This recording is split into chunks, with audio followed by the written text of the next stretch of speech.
Sabbolariya. Oko. Shugutiku. Makiko. Ara Kiwasiti maddajiyan sosoyaade. waan biraa hinimatta moo hinimattu amma Min isa mositti maki. hinimatta moo hinimattu Koya na lagi fuda.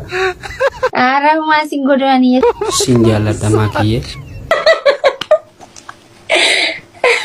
sitti toli Wali galem wali tani ansitami. maali ani majtuna ni maali lama miti Ishi okina farsiya. Yosi kariti na fars. Sabbolariya. Oko. Shugutiku. Waye makiko. Kaweko. Oko bariduko.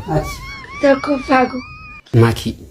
Yaw ani ati wal jaalachuu keenya dhageenyaan takkaatu sin jaaladhaa jettee nacin kun jirti bara kamin jaan maki. Aboo shugutiidhaan mataa isin dhokkaasiin gaalamma. Itti mi maakiin eenyu akka taate? Makiin jaalalan beektu makiin maal hin taatu namoonni maaliif sin jaan qoy maki. Nani baabaran kis takka takka.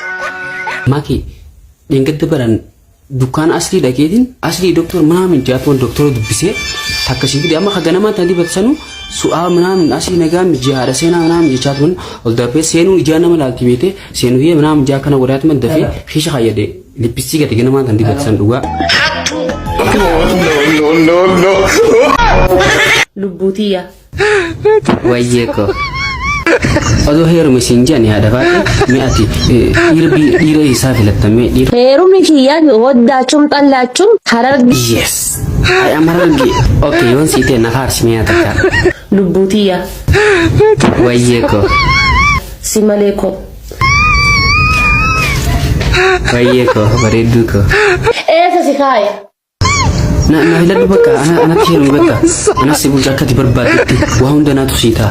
Akkatti bulu yoo mollaale qara bulaa jira miti kunoo. Ani bareedu mi'a jala seeni profaayila kee as gattu jala gassee ilaalame. Gizee jala gadi bu'ee ilaalu kun. Laasee maal fakkaadame ani kun. Waan qarbii dhiitee bayi fakkaata.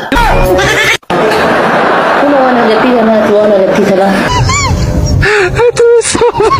Obboleessa kiyya mi'aan eessa si kaachuuf si fuudhan jedhan na onna jettame rabbedhe. Durmaan qabda. Ani ko jechuun yaani ani akkuma dhaladhetti jira waan ta'eef anis takka tiyyaa akkuma dhalattee jirtuun fuudhuu barbaada. Isin haati faatee tun durbummaa hin qabdatanii hin qabdatanii quraana qabatanii kakattan yoo nama akka durbummaa qabu quraana qabeen kakadhaa. Ni kakatta. Ani kadhan qabdu naan jedhee amma namaan natti hime. Michi. Mee dhiira akkasii maalirraa godha rabbiidha. Mataa farrazee asirra akkana deebisee surree asirratti godhata. Harkatti callee godhata. Gurra waraannate. Mormatti ammoo callee kaayate. Shurraabii ni jijjiira. Maal sirraa godha akkasii googilii keessaa iyyuu hin jira. No.